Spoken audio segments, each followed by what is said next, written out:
लाखों हिंदुओं ने अपनी प्राणाहुति दी, लेकिन उसी में एक विषय, जब यह मुकदमा रामलला का माननीय उच्च न्यायालय के समक्ष आया, हिंदू धर्म के ग्रंथों के आधार पर हम कैसे सिद्ध करेंगे कि यह विवादित भूमि रामलला की जन्मभूमि है। और उस समय इस हिंदू समाज के गौरव सार्वभौम जगत गुरु पद्म विभूषण जगत गुरु रामानंदाचार्य पूज्यपाद स्वामी श्री रामभद्राचार्य जी महाराज, जो कि मेरे गुरुदेव हैं, उन्होंने माननीय उच्च न्यायालय के समक्ष अनेक अकाट्य साक्ष्य दिए थे, जिसको माननीय उच्च न्यायालय ने भी स्वीकारा और अंत में सर्वोच्च न्यायालय ने भी अपने निर्णय में उसको कोट किया है। ये हम सब जानते हैं, जग विदित है। तो ये रामलला की योजना ही कह सकते हैं कि पिछले वर्ष पूज्य गुरुदेव का जब 74वां जन्मोत्सव सालासर में था, तो वहीं पर योजना बनी और अनायास हम सबके मन में प्रेरणा आई कि अगला जो उत्सव है, अमृत महोत्सव है, वो श्री अयोध्या धाम में हो। यह तिथि लगभग 1 वर्ष पूर्व तय हो चुकी थी, 14 से 22 जनवरी की, और फिर संयोग का क्रम रहा, रामलला की कृपा रही। राम जी का स्वभाव है, राम सदा सेवक रुचि राखी। राम जी अपने भक्तों की रुचि की रक्षा करते हैं। रामलला ने अपने साथ ही कि जब मैं दिव्य भव्य मंदिर में प्रवेश कर रहा हूँ, तो मेरे इस युग के जो सबसे बड़े भक्त हैं, ऐसे पूज्यपाद गुरुदेव का अमृत महोत्सव भी उन्होंने अयोध्या में मनाने की योजना बनाई। और आज अमृत महोत्सव का इतना दिव्य भव्य आयोजन हो रहा है, ये आप सब देख पा रहे हैं। यहाँ पर 1008 कुंडीय श्री हनुमान महायज्ञ हो रहा है। आप जानते हैं, हम अपने घरों में, परिवार में, अपने समाज में अनेक अनुष्ठान करते हैं, लेकिन वह कहीं ना कहीं हमारे अपने लाभ के लिए होता है, या तो धन के लाभ के लिए, या अपनी विजय के लिए, या अपने यश कीर्ति वैभव की वृद्धि के लिए। लेकिन यह अनुष्ठान इतना निर्मल हो रहा है, इतना पावन हो रहा है गुरुदेव के सानिध्य में। इस अनुष्ठान का उद्देश्य केवल और केवल पाक अधिकृत कश्मीर की पुनः प्राप्ति है। इस मनोरथ के साथ यह दिव्य अनुष्ठान हो रहा है, जहां पर हजारों की श्रृंखला में हमारे वैदिक विद्वान बैठ करके और पूज्य गुरुदेव के हजारों शिष्यों के साथ 1.25 करोड़ से अधिक आहुतियां श्री हनुमान जी महाराज की प्रसन्नता के लिए समर्पित करेंगे। गुरुदेव का ऐसा भाव है कि जब हनुमान जी महाराज बिना बीजा के लंका में जाकर जानकी जी की सुधि लेकर आ सकते हैं, तो प्रत्येक भारतवासी बिना बीजा के पाक अधिकृत कश्मीर जा सके। इसी मनोरथ के साथ यह यज्ञ हो रहा है। आप जानते हैं, पूरे रामायण काल में भगवान श्री राम ने अपने प्रत्येक कार्यों के लिए जिन्हें निमित्त बनाए, वो श्री हनुमान जी महाराज हैं। ये अयोध्या की धरा है। यहाँ जब भगवान वनवास काल से लौट कर आए, तो उन्होंने भरत जी से एक बात कही जो हम सब जानते हैं। उन्होंने इसी अयोध्या में कहा कि भरत भाई, कपि से उऋण हम नाही। मैं सबसे तो उऋण हो सकता हूँ, लेकिन हनुमान जी महाराज के उपकारों से उऋण नहीं हो सकता। और उसी का परिणाम है कि अयोध्या जी में भगवान ने अपने से भी ऊंचा स्थान यदि किसी को दिया है, तो श्री हनुमान जी महाराज को दिया है। इसलिए हनुमानगढ़ी में हनुमान जी महाराज विराजमान है। तो उन हनुमान जी महाराज के लिए अयोध्या जी में यह अनुष्ठान होना, हमें लगता है कि अपने आप में बहुत ही हर्ष और बहुत ही प्रसन्नता का विषय है। ऐसी दिव्य आध्यात्मिक अलौकिक अनुभूतियां होंगी जिसकी हम कल्पना नहीं कर सकते हैं। और मेरा ऐसा विश्वास है कि जिस समय आहुतियां पड़ेंगी और उस समय का जो वातावरण होगा, अपने आप में मनुष्य की बात तो छोड़िए, वहां का पाषाण भी पुलकित हो जाएगा। मेरा ऐसा विश्वास है। उसके साथ ही यहाँ पर गुरुदेव ने 20 वर्ष पूर्व इसी अयोध्या की धरा में कहा था कि जब तक श्री रामलला का मंदिर नहीं बनता है, तब तक मैं अयोध्या में श्री राम कथा नहीं करूंगा। और लगभग 7 वर्ष पूर्व जब यहाँ पर आंदोलन हुआ, तब भी गुरु जी ने कहा था पूज्य महंत श्री नृत्य गोपाल दास जी महाराज को कि महाराज जी, मैं आपको विश्वास दिलाता हूँ, आपकी कई पीढ़ियां चली गई जिन्होंने मंदिर का केवल सपना देखा, लेकिन मैं अपनी तपस्या के बल पर आपको विश्वास दिलाता हूँ कि हम आपको दिव्य भव्य मंदिर दिखाएंगे। और उनका वचन ये सिद्ध होने जा रहा है। तो यह एक प्रकार से संकल्प पूर्ति महोत्सव भी है। आप जानते हैं, पूज्य गुरुदेव श्री राम कथा के संपूर्ण जगत में एक विश्वस्त वक्ता के रूप में जाने जाते हैं। तो पूज्य गुरुदेव के मुखारविंद से श्री राम कथा भी आयोजित होगी। एक भव्य रामायण मंडपम का निर्माण हुआ है, जिसमें लगभग 40,000 से अधिक श्रोता एक साथ बैठकर राम कथा का रसपान कर सकते हैं। उसके साथ ही आप जानते हैं, ये पूज्य गुरुदेव के 75वें वर्ष पर यह अमृत महोत्सव मनाया जा रहा है। 75 वर्ष का कार्यकाल सामान्य नहीं होता है, बहुत लंबा कार्यकाल होता है। अभी हमने 1 वर्ष पूर्व देश का अमृत महोत्सव मनाया। गुरुदेव का जीवन बहुआयामी रहा, चाहे राजनीतिक जगत के लोग हों, चाहे आध्यात्मिक जगत के लोग हों, चाहे सांस्कृतिक जगत के लोग हों, सबसे उनके संबंध रहे हैं। इस नाते देश भर के जो उनकी विचारधारा का समर्थन करते हैं, ऐसे तमाम राजनीतिक विभूतियों के उपस्थिति होने के हमें अनुमान है। उसके साथ ही देश भर से अनेक पूज्य संतगण यहाँ पर पधार रहे हैं, जैसे पूज्य स्वामी रामदेव जी महाराज, पूज्य श्री श्री रविशंकर जी महाराज, पूज्य संत श्री मोरारी बापू जी, दीदी माँ रितंभरा जी, किनका नाम ले सभी हमारे लिए अत्यंत महत्वपूर्ण है। सबकी उपस्थिति यहाँ होनी है। हमारे गुरु भाई श्री बागेश्वर सरकार की उपस्थिति भी कल अमृत महोत्सव में 14 जनवरी को होगी और फिर 20 से 22 जनवरी। इस समय के प्रसिद्ध कथावाचक श्री प्रदीप मिश्रा जी, अनिरुद्धाचार्य जी, परम पूज्य श्री राजेंद्र दास जी महाराज, पंडोकर सरकार, ऐसे तमाम विभूतियों की उपस्थिति की हमें सूचना है। सब पधार रहे हैं। यह अपने आप में अद्भुत अलौकिक उत्सव होने जा रहा है। उसके साथ ही फिल्म जगत से भी जो पूज्य गुरुदेव के विचारों को मानते हैं, सुनते हैं, ऐसे तमाम लोगों के उपस्थित होने की सूचना है, जिसमें श्री अक्षय कुमार जी, कंगना रनौत जी, श्री अमिताभ बच्चन जी, श्री रोहित शेट्टी जी और इस प्रकार के अनेक विभूतियों के यहाँ श्री आशुतोष राणा जी, अनुपम खेर जी, ऐसे सभी लोग यहाँ पर उपस्थित हो रहे हैं। इसके साथ ही प्रतिदिन के सत्र में सायंकाल और मध्याह्न में यहाँ पर अमृत संध्या का आयोजन किया जा रहा है, जिसमें देश भर के जो कला साधक हैं, जिन्होंने एक कला के पीछे अपनी पूरी जिंदगी को खपा दिया है, ऐसे तमाम लोग उपस्थित हो रहे हैं। जैसे पद्मश्री मालिनी अवस्थी जी, श्रीमती हेमा मालिनी जी, जो पहली बार अयोध्या की धरा में अपने 55 साथियों के साथ रामायण की प्रस्तुति देने वाली है। तो मुझे लगता है कि हम सब के लिए बहुत ही हर्ष के और उत्साह का विषय है। श्री कुमार विश्वास जी, मनोज मुंतसिर जी, कन्हैया मित्तल जी, पद्मश्री सुनील जोगी जी और 22 तारीख को श्री मनोज तिवारी जी, श्री दिनेश लाल यादव निरहुआ जी और रवि किशन जी, इस प्रकार तमाम विशिष्ट विभूतियां यहाँ पर उपस्थित होंगी। और ये संयोग का विषय है कि पूज्य गुरुदेव की शिष्या श्री अपर्णा यादव जी पहली बार किसी मंच पर सांस्कृतिक प्रस्तुति भजन संध्या के रूप में देंगी।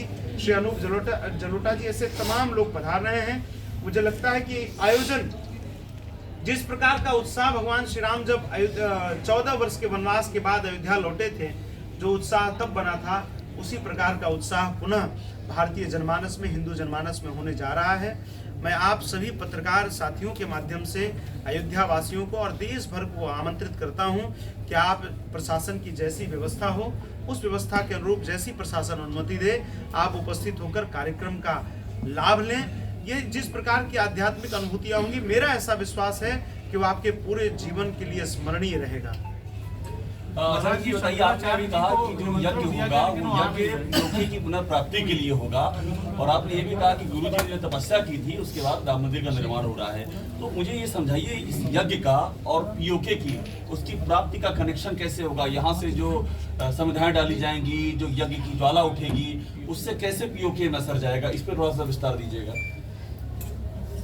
देखिए, श्री हनुमान जी महाराज सब कुछ करने में समर्थ हैं। लोगों ने कहा कि ढांचा हमने नहीं गिराया कोर्ट में। गुरुदेव से जब लोगों ने पूछा कि आपका इसमें क्या राय है, आपकी क्या राय है, गुरुदेव ने कहा मैं बिल्कुल नहीं मानता हूं कि ढांचा किसी ने नहीं गिराया, ढांचा हनुमान जी महाराज ने स्वयं गिराया है। यदि आज ढांचा न गिरा होता तो स्वाभाविक है कि मंदिर निर्माण का रास्ता प्रशस्त न होता। तो हनुमान जी महाराज की कृपा सब कुछ करने में समर्थ है। जब अमेरिका के पूर्व राष्ट्रपति बराक ओबामा हनुमान जी पर श्रद्धा रख सकते हैं, तो हनुमान जी हमारे तो इष्ट हैं और अयोध्या के तो प्राण हैं हनुमान जी महाराज। तो हनुमान जी महाराज की कृपा से सब कुछ संभव है और इसी यज्ञ का परिणाम होगा। पिछले वर्ष जब हमारा यज्ञ हुआ 1008 कुंडी हनुमान महायज्ञ, उस समय देश के रक्षा मंत्री जी से गुरु जी की बात हो रही थी, तो मैं उस बात का उदाहरण केवल आपके बीच करूंगा। उन्होंने कहा कि गुरुदेव, आपने जब से यज्ञ शुरू किया है उसी समय से बालूचिस्तान में रोज आंदोलन हो रहा है कि हमें भारत के साथ जाना है। तो मुझे लगता है कि इसका बहुत सकारात्मक परिणाम आएगा। हम पूरी आस्था के साथ, पूरे विश्वास के साथ, समर्पण के साथ जब आहुतियां डालेंगे, यज्ञ जो होता है, ये यज्ञ क्या है? यज्ञ में हम स्वाहा करते हैं, अपने आप का समर्पण ही यज्ञ है। इसमें हम श्रद्धा रूपी, विश्वास रूपी समिधा जब समर्पित करेंगे तो मुझे लगता है कि हनुमान जी महाराज प्रसन्न होंगे। और जो कार्य आप देखिए कभी संभव नहीं लगते थे, हम कल्पना करें, कोई सोच सकता था देश से 370 कभी हटेगा, कोई सोच सकता था 35 से कभी समाप्त होगा, कोई सोच सकता था कि जो अयोध्या लोगों की दृष्टि में एक विवादित अयोध्या थी, यहाँ केवल कर्फ्यू का वातावरण था, अयोध्या और राम जी का नाम लेने से भी लोग परहेज करते थे, आज वह लोग भी राम जी की चर्चा बड़े श्रद्धा के साथ कर रहे हैं। ये निश्चित कहीं ना कहीं हनुमान जी महाराज की कृपा और संतों की तपस्या है। तो हमारा ऐसा विश्वास है कि इस यज्ञ से बहुत सकारात्मक परिणाम आएंगे। पाक अधिकृत कश्मीर जो है, जिसमें लगभग 5 संसदीय सीटें हैं हमारी, वह पुनः भारत को प्राप्त होगा, ऐसा हमारा विश्वास है। कब तक उम्मीद करते हैं आप आचार्य जी, कब तक ये इस यज्ञ के जो चमत्कार होगा इस यज्ञ से, आप आध्यात्मिक ऊर्जा की बात कर रहे हैं, तो ये कब तक है आपको लगता है कि पीओके भारत का हिस्सा हो जाएगा? जिस प्रकार आप जिस धरा में बैठे हैं, जिस प्रांगण में हम बैठे हैं, हम सबको जानकर हर्ष होगा कि राम मंदिर का सबसे अंतिम जो सामूहिक आंदोलन हुआ वो इसी धरा पर हुआ है। सबसे अंतिम जो सभा हुई थी राम मंदिर की, जो सार्वजनिक आंदोलन के रूप में, वो अंतिम सभा यहीं पर हुई थी। और उसके बाद माननीय सर्वोच्च न्यायालय ने लगातार सुनवाइयों का क्रम शुरू किया। तो मुझे लगता है कि बहुत जल्दी ही इसके परिणाम आएंगे और देश के प्रधानमंत्री जी को भी आंतरिक ऊर्जा हनुमान जी महाराज प्रदान करेंगे। और प्रधानमंत्री जी के निर्णय क्षमता को हम सब जानते हैं, पूरा देश उनसे परिचित है, तो उनको हनुमान जी महाराज प्रेरित करेंगे। और जल्दी से जल्दी, समय सीमा तो हम लोग देवताओं के लिए क्या बांधेंगे, हनुमान जी महाराज की कृपा से जल्दी पाक अधिकृत कश्मीर भारत को प्राप्त होगा। क्योंकि पाक जो कश्मीर है वो भारत माता का मस्तक है, और बिना मस्तक के किसी की शरीर की कल्पना नहीं हो सकती है। इस नाते वह मस्तक का भाग, वह मुकुट हमें जब तक नहीं मिलता है तब तक भारत गौरवान्वित नहीं है। इसलिए वह जब तक प्राप्त नहीं होता तब तक हम 130 करोड़ से अधिक भारतवासी शांति से नहीं बैठेंगे। बड़ी खबर दी आज की महाराज जी, जिस तरीके से जो है राम कथा हो रही है, तो क्या ये जो आ रहे हैं अमिताभ बच्चन जी, अक्षय कुमार जी और ये सब, ये श्रोता होंगे या प्रस्तुति कुछ? ये सब श्रोता के रूप में सब दर्शन के लिए आ रहे हैं। और प्रत्येक भारतवासी और दुनिया में बसने वाला जो हिंदू है इस समय अयोध्या आने के लिए तरस रहा है। यहाँ की स्मृति, हम तो पूरा देश घूम रहे हैं, आप भी पूरे देश का वातावरण समझ पा रहे हैं। लोग राम जी के नाम पे, अयोध्या के नाम पे, राम मंदिर के नाम पे भाव विह्वल हो जा रहे हैं। लोगों के नेत्र सजल हैं। कोई देश के जिस छोर पर है वहां से पैदल चला आ रहा है रामलला के दर्शन के लिए। तो ये सब अपने जीवन को धन्य करने के लिए पूज्य गुरुदेव के अमृत महोत्सव में और रामलला के मंदिर के उद्घाटन के अवसर पर एक दर्शनार्थी के रूप में, एक भक्त के रूप में। स्वामी जी पश्चिम बंगाल में साधु जो गंगा सागर के लिए जा रहे थे, उनको जिस बेरहमी से पीटा गया है, बहुत ज़्यादा आक्रोश जो है साधु संतों में। और इस तरह के हमले हमने तमाम विपक्ष की सरकारों में, हमने महाराष्ट्र में देखा था जिस तरह से हुआ था, उसी तरह की कुछ पुनरावृत्ति जो है करने की कोशिश पश्चिम बंगाल में हुई है। पालघर में उद्धव ठाकरे सरकार के नेतृत्व की सरकार ने जिस प्रकार का विभत्स कांड हुआ था और जिस प्रकार की उन्होंने चुप्पी साधी थी, उसका परिणाम हम सब ने देखा कि संतों का श्राप लगा। साधु अवज्ञा कर फल ऐसा, जरी नगर अनाथ कर जैसा। साधु की अवज्ञा, अपमान, उनके प्रति हिंसा, फिर भगवान भी रक्षा आपकी नहीं। देखिए, भगवान के प्रति आप कुछ अपराध करते हैं तो भगवान आपको क्षमा कर देंगे, लेकिन भगवान के भक्तों के प्रति जब अपराध होता है तो भगवान उसे सहन नहीं कर पाते हैं। रामचरितमानस में गोस्वामी तुलसीदास जी महाराज लिखते हैं, जो अपराध भगत कर करई, राम रोष पावक सो जरई। जो भक्त के प्रति अपराध करता है वो भगवान के क्रोध से कभी बच नहीं सकता। हमने महाराष्ट्र में परिणाम देखा, वहाँ की उद्धव ठाकरे के नेतृत्व की सरकार ने हनुमान चालीसा के पाठ पर प्रतिबंध लगाया, और आज भगवान की कृपा से सुप्रीम कोर्ट ने एकनाथ शिंदे जी को ही वास्तविक शिवसेना का निर्णय दे दिया।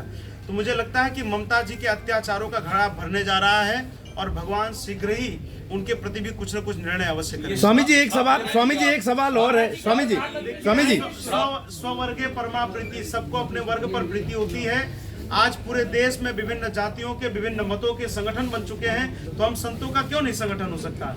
यदि हमारे वर्ग के प्रति किसी ने अपराध किया तो ये श्राप भी हो सकता है अयोध्या की तरह।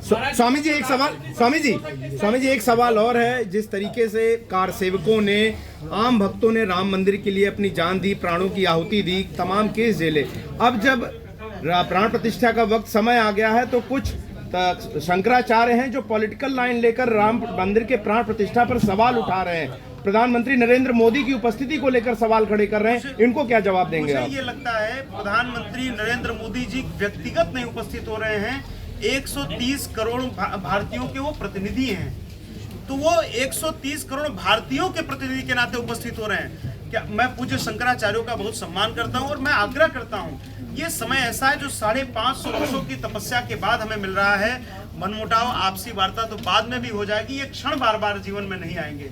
इस नाते मैं भी अयोध्या की धरा से उनसे करबद्ध प्रार्थना करता हूं कि आप पधारें और रामलला को आशीर्वाद दें।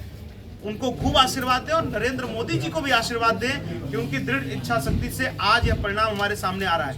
उस समय प्रत्येक देशवासी मुझे लगता है भावुक था जब देश के प्रधानमंत्री राम मंदिर के भूमि पूजन में पधारे और रामलला के सामने उन्होंने साष्टांग प्रणाम किया। मुझे लगता है कि वहां उपस्थित एक एक संत सजल हो गए थे।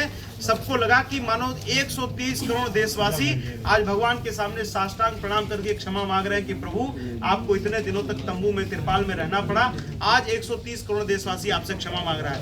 पूज्य शंकराचार्यों को प्रधानमंत्री जी के आस्था का सम्मान करना चाहिए और सबको यहाँ उपस्थित होकर श्री रामलला को और आदरणीय प्रधानमंत्री जी को आशीर्वाद देना चाहिए। ये समय हमारे इतिहास के लिए, हमारे जीवन में सबसे बड़ा दिन आ रहा है 22 जनवरी का। कांग्रेस नहीं आ रही है आचार्य जी, कांग्रेस कौन सा मुंह लेकर आएगी, आप कल्पना करिए ना।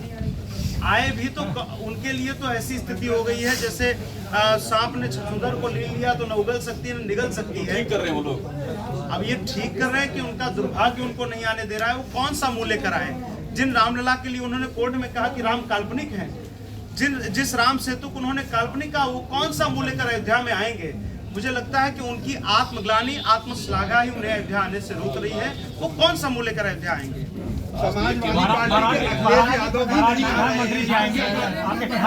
माननीय प्रधानमंत्री जी को हमने आमंत्रित किया है। माननीय प्रधानमंत्री जी से गुरुदेव की वार्ता हुई है और हमने उनसे आग्रह किया है, उनकी उपस्थिति होती है तो बहुत अच्छी बात है।